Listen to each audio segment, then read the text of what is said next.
हरे कृष्णा। वेद सारथी में आपका स्वागत है। श्री कृष्ण जन्माष्टमी महोत्सव के उपलक्ष्य पर कृष्ण कथा की श्रृंखला में आज हम चर्चा करेंगे भगवान श्री कृष्ण का देवकी के गर्भ में प्रवेश एवं कंस का विचलित होना। हमने पिछली वीडियो में जाना था कि किस प्रकार से देवकी के 7वें पुत्र के रूप में भगवान श्री कृष्ण के पूर्णांश अनंत शेष प्रकट हुए थे और देवी योग माया ने भगवान श्री कृष्ण के आदेश अनुसार उन्हें देवकी के गर्भ से लेकर के वृंदावन में रोहिणी के गर्भ में स्थानांतरित कर दिया था और अब समय आ गया था देवकी के 8वें पुत्र के रूप में भगवान श्री कृष्ण के अवतरित होने का। भगवान श्री कृष्ण भगवत गीता के 4थे अध्याय के 9वें श्लोक में कहते हैं कि उनके जन्म तथा कार्यकलाप दिव्य हैं।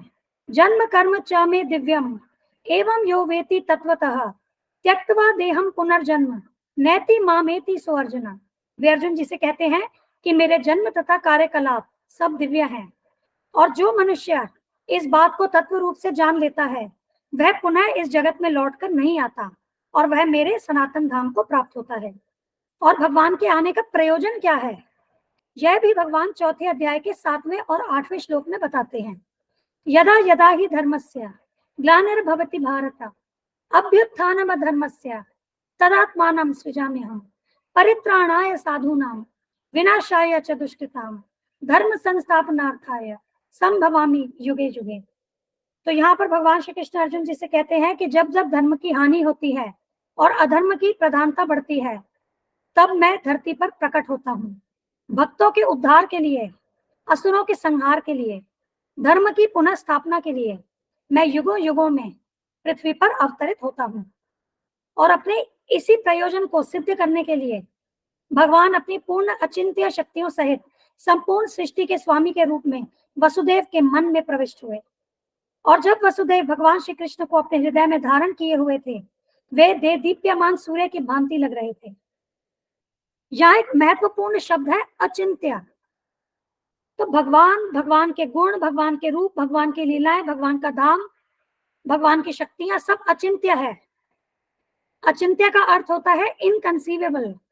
हम इन्हें भौतिक बुद्धि द्वारा या अपने सीमित ज्ञान या सीमित अनुभव के द्वारा नहीं समझ सकते। और जो भगवान श्री कृष्ण का रूप वसुदेव के हृदय में प्रकट हुआ वह वास्तव में श्री कृष्ण के आदि रूप से भिन्न नहीं था। इसका अर्थ है जो मूल रूप है भगवान श्री कृष्ण का वही वसुदेव जी के हृदय में प्रकट हुआ। और भक्त के हृदय के भीतर श्री कृष्ण के रूप का उदय धाम कहलाता है। और धाम का अर्थ केवल श्री कृष्ण का रूप ही नहीं अपितु उनके नाम, गुण, साध समान सब कुछ है। तो यहाँ पर वसुदेव जी का हृदय वास्तव में धाम बन गया और वहां न केवल भगवान श्री कृष्ण का रूप अपितु उनकी संपूर्ण अचिंत्य शक्तियां, उनके गुण, परिकर सब एक साथ वसुदेव जी के हृदय में प्रकट हुए। अब इसके बाद भगवान श्री कृष्ण अपनी पूर्ण शक्तियों के साथ वसुदेव के मन से देवकी के मन में स्थानांतरित हुए। तो यहाँ समझने की बात यह है कि भगवान श्री कृष्ण देवकी के गर्भ में वीर्य द्वारा स्थापित नहीं हुए थे। यही एक साधारण जीव के जन्म और भगवान के प्रकट होने में भेद है। एक साधारण जीव अपने कर्मों अनुसार प्रकृति के नियंत्रण में जन्म लेता है, परंतु भगवान जैसे चाहे अपनी इच्छा अनुसार प्रकट हो सकते हैं।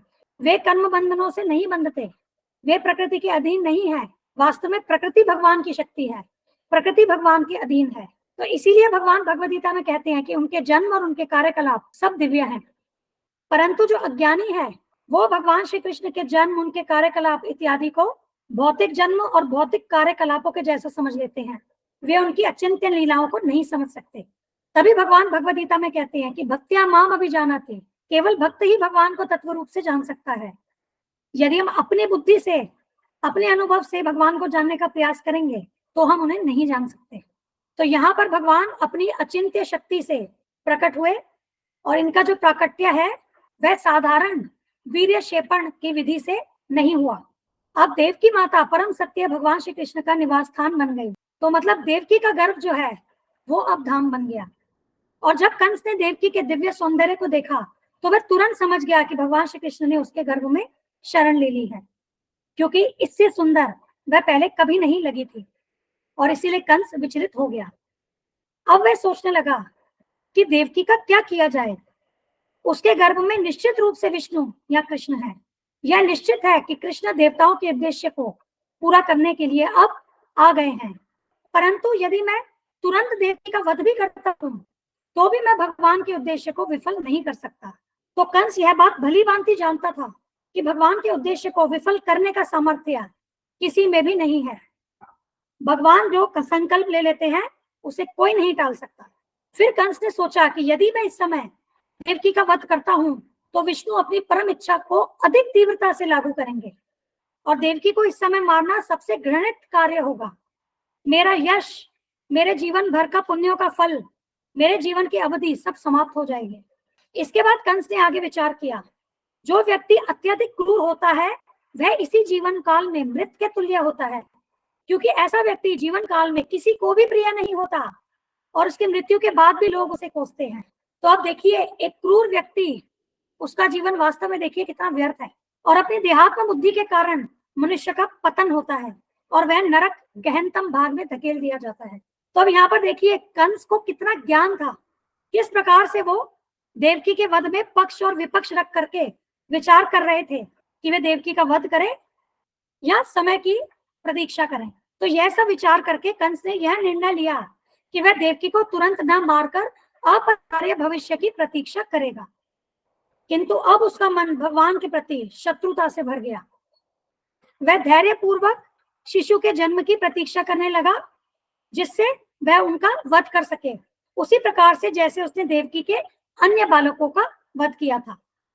परंतु अब भगवान के प्रति शत्रुता के सागर में निमग्न होने के कारण वह उठते बैठते चलते फिरते खाते जीवन की सभी अवस्थाओं में कृष्ण अथवा विष्णु के ही विषय में सोचने लगा और उसका मन भगवान के विचार में इतना लीन हो गया कि उसे चारों ओर विष्णु या कृष्ण ही दिखते थे। अब यहाँ पर प्रभुपाद जी बताते हैं कि दुर्भाग्यवश यद्यपि उसका मन कृष्ण के विचार में इतना लीन था परंतु फिर भी वह भक्त नहीं माना जाएगा।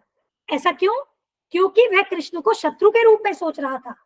वास्तव में भक्त भी भगवान के ध्यान में ही सदैव निमग्न होता है।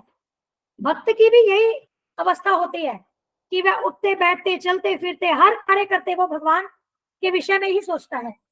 परंतु भक्त जब भगवान के विषय में सोचता है तो वह अनुकूल सोचना है और वही कृष्ण भक्ति है। परंतु यहाँ पर कंस कृष्ण के प्रतिकूल सोच रहे थे, शत्रु भाव में कृष्ण के बारे में सोच रहे थे, तो यह कृष्ण भक्ति नहीं है। तो इसीलिए हमें शुद्ध भक्तों के पद चिन्हों पर चलना है। हमें अनुकूल रूप में सदैव भगवान श्री कृष्ण के विषय में निमग्न रहना है। अब इस कथा को यहीं हम विराम देंगे। इसी श्रृंखला में हम आगे चर्चा करेंगे देवताओं द्वारा गर्भस्थ भगवान श्री कृष्ण की स्तुति, इस विषय पर। धन्यवाद। हम यह चैनल और इस पर दी गई समस्त वीडियोस हमारे गुरु महाराज श्री कृष्ण कृपा मूर्ति श्री श्रीमद अभय चरणारविंद भक्तिवेदांत स्वामी ठाकुर श्रील प्रभुपाद जी को समर्पित करते हैं। श्रील प्रभुपाद की जय। धन्यवाद। हरे कृष्णा।